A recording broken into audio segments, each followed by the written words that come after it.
अक्टूबर को शुरू हुई इजराइल हमास जंग के बीच इजराइल ने गाजा के कुछ इलाकों में सेफ जोन घोषित कर दिया। इजराइल सेना ने कहा था कि वो इन सेफ जोन में हमले नहीं करेगी। साथ ही नॉर्थ गाजा में हमले कर रही सेना ने फिलिस्तीनियों को साउथ गाजा की तरफ जाने को कहा था। जानकारी के मुताबिक इजराइल ने सेफ जोन में हमला किया है। भोपाल में सांसदों के निलंबन के विरोध में कांग्रेस ने धरना प्रदर्शन किया। इस प्रदर्शन में प्रदेश कांग्रेस अध्यक्ष जीतू पटवारी भी शामिल हुए। आपको बता दें, कांग्रेस ने रोशनपुरा चौराहे पर प्रदर्शन किया। इस दौरान जीतू पटवारी ने कहा कि बीजेपी ने चुनाव में शिवराज का चेहरा दिखाया और परिणाम के बाद सीएम बदल दिया।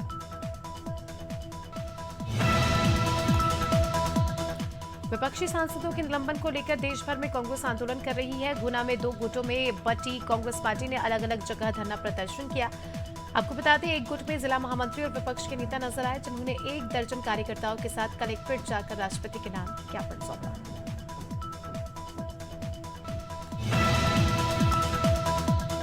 शाहजहांपुर में समाजवादी पार्टी के जिलाध्यक्ष तनवीर खान के नेतृत्व में सैकड़ों सपा कार्यकर्ता खिलनी बाग रामलीला मैदान में धरने पर बैठ गए और शीतकालीन सत्र में संसद से निलंबित 142 सांसदों की बहाली की मांग की।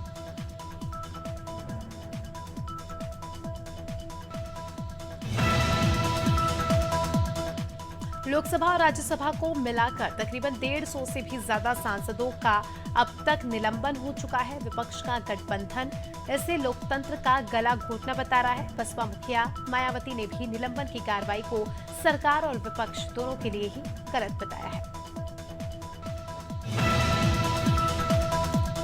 सांसदों के निलंबन पर देश भर में सियासी पारा हाई है। उत्तर प्रदेश में भी विरोध प्रदर्शन देखने को मिला। सांसदों के निलंबन के खिलाफ सपा मुखिया अखिलेश यादव के निर्देश पर समाजवादी पार्टी के कार्यकर्ताओं ने लखनऊ समेत पूरे प्रदेश में केंद्र की भाजपा सरकार के खिलाफ धरना प्रदर्शन किया। लखनऊ की बात करें तो सपा विधायक रविदास मोहत्रे समेत पदाधिकारी इसमें मौजूद हैं।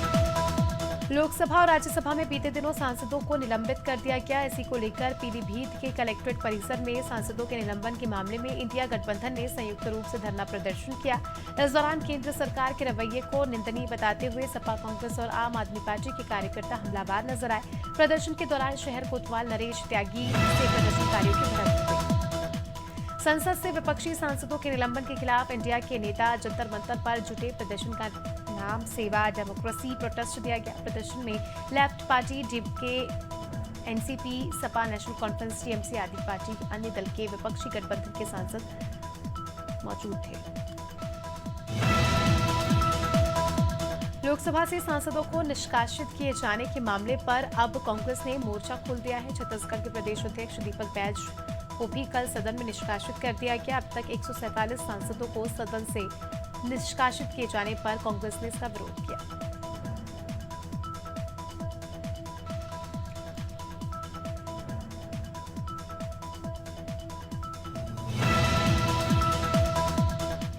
उपराष्ट्रपति जगदीप धनखड़ की मिमिक्री का मामला ठंडा होते नहीं दिख रहा है। अब कन्नौज में बीजेपी कार्यकर्ता ने टीएमसी सांसद कल्याण बनर्जी और राहुल गांधी के खिलाफ विरोध प्रदर्शन किया। इसके साथ ही आक्रोशित कार्यकर्ताओं ने टीएमसी सांसद और राहुल गांधी का पुतला भी फूंका और माफी की मांग की।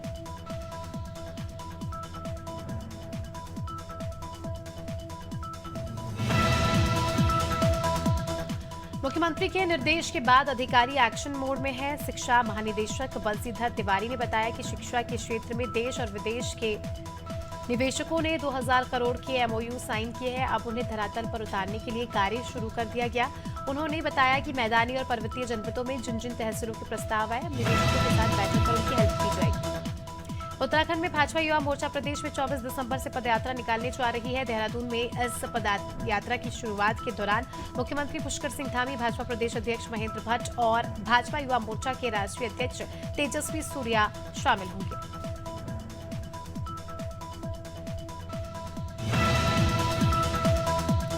मसूरी विंटर लाइन कार्निवल को लेकर तैयारी जोरों शोरों से हो रही है। इसी क्रम में एसडीएम डॉक्टर दीपक सैनी की अध्यक्षता में बैठक आयोजित की गई। बैठक में कार्निवल के दौरान यातायात व्यवस्था सुचारू रखने, पूरे शहर को विद्युत लड़ियों से सजाने के साथ ही सांस्कृतिक कार्यक्रम और खेलों के आयोजन किए जाने की फाइनल टच इसमें दिए गए।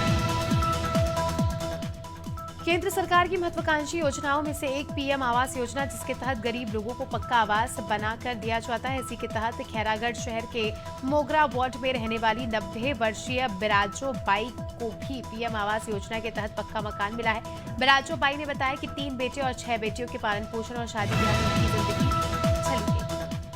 25 दिसंबर को क्रिसमस डे मनाया जाएगा, वहीं 1 जनवरी को नववर्ष का जश्न। इसी को देखते हुए पुलिस पूरी तरह सक्रिय है। अब तेज आवाज में डीजे बजाने और हुड़दंग करने पर प्रतिबंध है। सुरक्षा व्यवस्था को लेकर संयुक्त पुलिस आयुक्त उपेंद्र कुमार अग्रवाल ने बताया कि बार, शॉपिंग मॉल और रेस्टोरेंट में सीटिंग क्षमता से ज्यादा लोगों की अनुमति।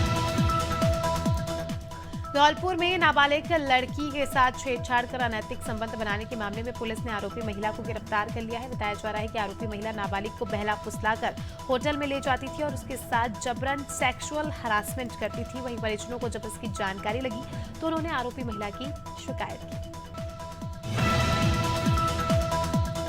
जसपुर में नाबालिग से दुष्कर्म का आरोपी पुलिस अभिरक्षा से भाग निकला। मामला बगीचा थाना क्षेत्र का है। आरोपी अपहरण और दुष्कर्म के मामले में गिरफ्तार था।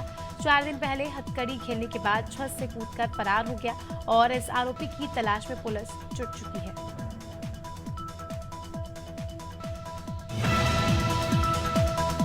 नैनपुर न्यायालय ने नाबालिग से दुष्कर्म के आरोपी को दोषी करार देते हुए 20 साल की कठोर सजा सुनाई। साथ ही 2000 रुपए का अर्थदंड भी लगाया।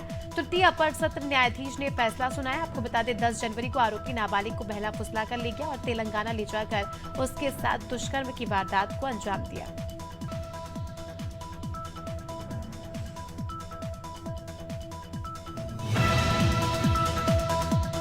साल के अंत में एक बार फिर कोरोना ने दस्तक दे दी है। क्रिसमस और नए साल का सेलिब्रेशन सामने है और इससे ठीक पहले देश में कोरोना का नया वेरिएंट JN.1 आ गया है। कोरोना का JN.1 वेरिएंट मिलने के बाद एक बार फिर देश भर में अलर्ट जारी कर दिया गया है।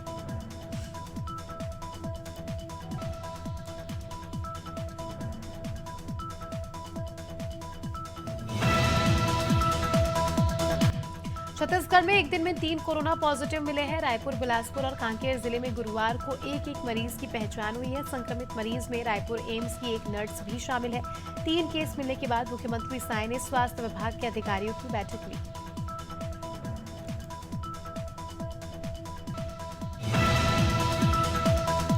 देश में एक बार फिर कोरोना के मामले सामने आना शुरू हो गए हैं, जिसको लेकर भदोही के स्वास्थ्य विभाग ने भी तैयारी करना शुरू कर दी है। सीएमओ ने बताया कि जिले के अस्पतालों में 100 लोगों का एंटीजन टेस्ट रोजाना करवाया जा रहा है। कोविड के नए वेरिएंट के मद्देनजर जनपद में 5 ऑक्सीजन प्लांट सक्रिय किए गए। बीते दिनों मॉक ड्रिल भी इसके मद्देनजर की जा चुकी है।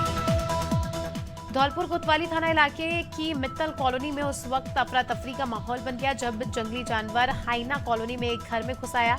हाइना के घर में घुसने की खबर जैसे ही कॉलोनी वासियों को लगी तो तुरंत विभाग को इस बात की जानकारी दी गई और करीब 2 घंटे की कड़ी मशक्कत के बाद हाइना को पिंजरे में बंद किया गया।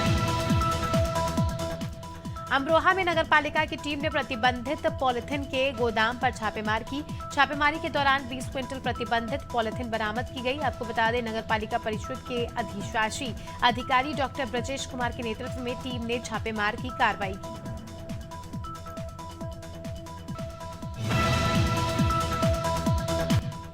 खबर गोंडा से है, जहां करनालगंज में जमीनी विवाद मामले में पीड़ित परिवार ने पुलिस पर मनमानी का आरोप लगाया। पुलिस की प्रताड़ना से परेशान होकर पीड़ित परिवार ने डीएम कार्यालय के बाहर धरना दे दिया। पीड़ित परिवार का कहना है कि पुलिस दूसरे पक्ष पर कोई कार्रवाई नहीं कर रही, जबकि उनको जबरन थाने में बैठाया जा रहा है।